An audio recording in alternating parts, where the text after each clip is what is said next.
اس میں اللہ تبارک و تعالی نے ارشاد فرمایا وَاعْتَصِمُوا بِحَبْلِ اللَّهِ جَمِيعًا وَلَا تَفَرَّقُوا۔ فرد اگر تنہا رہتا ہے تو اینٹ کی مانند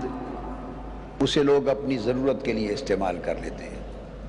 وہ ساری اینٹیں جب یکجا کر دی جاتی ہیں تو مضبوط دیوار میں بدل جاتے ہیں۔ کسی بھی قوم کی بقا ہمیشہ اتحاد میں ہے اور اس کی موت ہمیشہ افتراق میں ہے۔ ایک اور مقام پہ ارشاد فرمایا، عبداللہ بن عمر رضی اللہ تعالیٰ عنہ حدیث کے راوی ہیں، جامع ترمذی میں اور مسند امام احمد بن حنبل اور بہت سی کتب حدیث میں فرمایا علیکم بالجماعہ وَإِيَّاكُمْ وَالْفُرْقَةِ،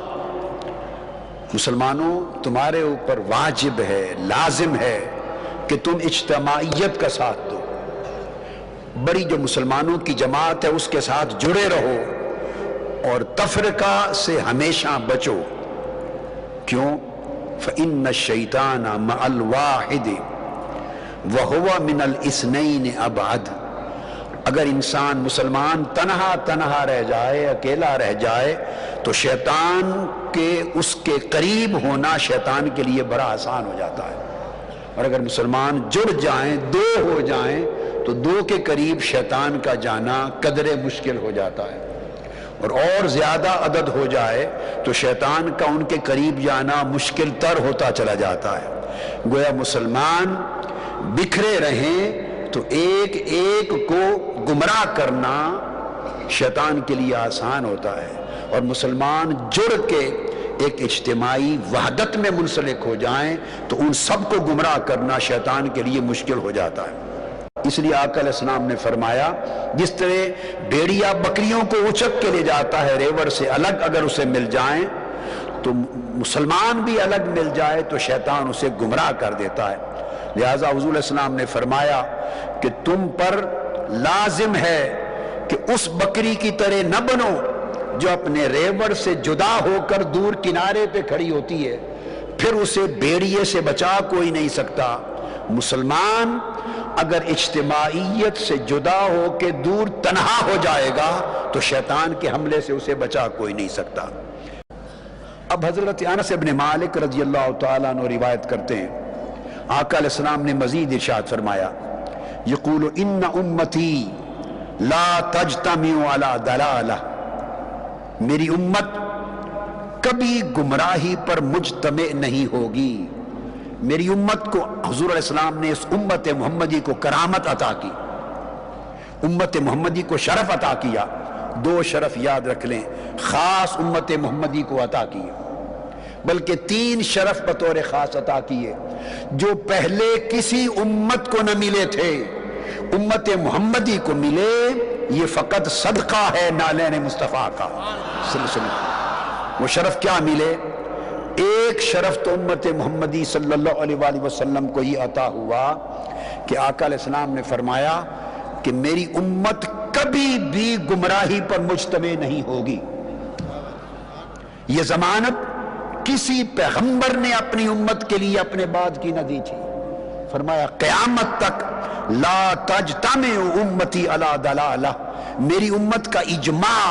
کبھی گمراہی پر نہیں ہوگا۔ سو میری امت کی اکثریت کو جب کسی عقیدے پر، عمل پر، طریقے پر، شعار پر جمع ہوتے دیکھو تو سمجھ لینا کہ اسی اجتماعیت میں ہدایت کا راستہ ہے۔ اللہ نے امت کی اجتماعیت کو گمراہی سے بچایا ہے، اور اگر امت پھوٹ جائے گی تو اللہ رب العزت کی حفاظت کی ضمانت اس پر نہیں ہے۔ ایک دوسرا شرف یہ دیا، آقا علیہ السلام نے فرمایا، صحیح مسلم میں حدیث آتی ہے،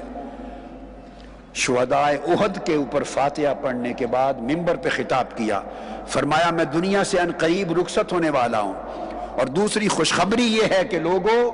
میں اس خوف سے بے نیاز ہو کے جا رہا ہوں، اب شرک پلٹ کے میری امت میں نہیں آئے گا۔ تو جو لوگ امت محمدی صلی اللہ علیہ وسلم کی اکثریت پر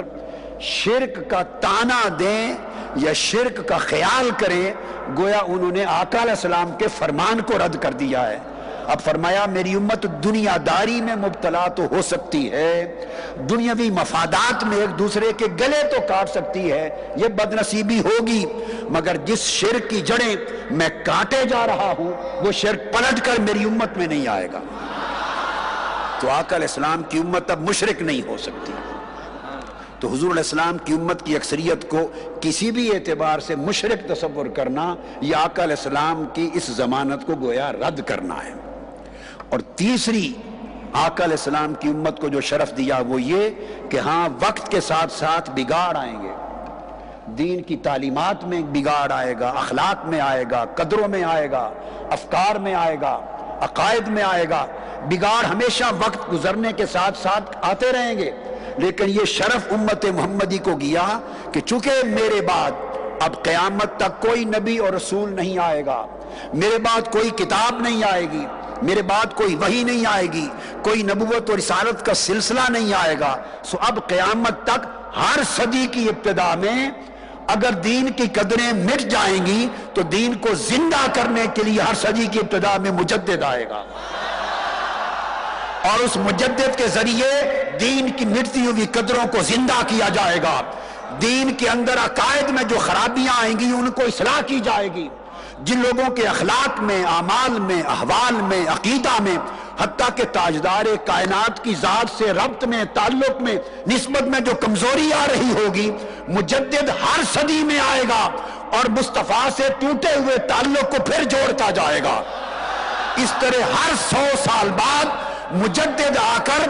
اس امت کے مصطفیٰ سے ٹوٹے ہوئے عشق کے تعلق کو، محبت کے تعلق کو، اتباع کے تعلق کو، غلامی کے تعلق کو بارہا ہر صدی میں مضبوط تر کیا جائے گا، اور 100 سال بعد پھر کمزوری آئے گی، پھر مجدد آئے گا، اور یہ مجددین کا سلسلہ حضرت امام مہدی علیہ السلام کی آمد تک جاری رہے گا۔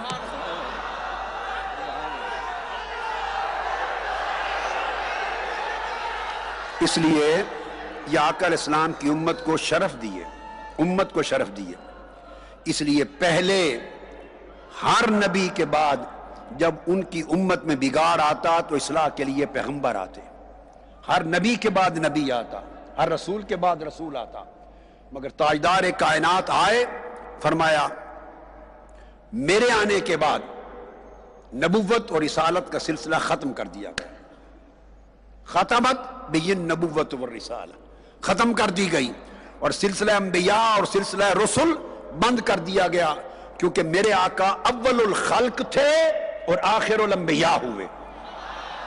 تخلیق میں، کائنات میں سب سے پہلا نور مصطفیٰ کا تھا، اور ظہور میں سب سے آخری نبوت اور رسالت مصطفیٰ کی تھی۔ اب قیامت تک جو کام پہلی امتوں کے انبیاء کرتے تھے، امت محمدی کا وہ کام حضور کی امت کے مجدد کرتے رہیں گے۔ یہ شرف امت کو دیا، اس لیے فرمایا جس امت کا اتنا بڑا شرف ہو، اس امت کی جو اجتماعیت ہے، اکثریت ہے، اور اس اجتماعیت کو سنبھالنے والی جو جماعت ہے، وہ جہاں بھی ہو، یہ بات سمجھنے والی، خواہ وہ سرزمین ہند ہے، خواہ وہ پاکستان ہے، خواہ وہ سرزمین عرب ہے، عجم ہے، دنیا میں جہاں مسلمانوں کی اجتماعیت دیکھو اور سواد اعظم دیکھو، مسلمانوں پر واجب ہے کہ اپنے ایمان اور اولادوں اور نسلوں کے ایمان اور عقیدے کی حفاظت کے لیے وہ اجتماعیت سے جڑ کے رہیں، جڑے رہیں گے تو ایمان ان کی نسلوں میں چلے گا، کٹے رہیں گے تو شیطان اچک کے لے جائے گا۔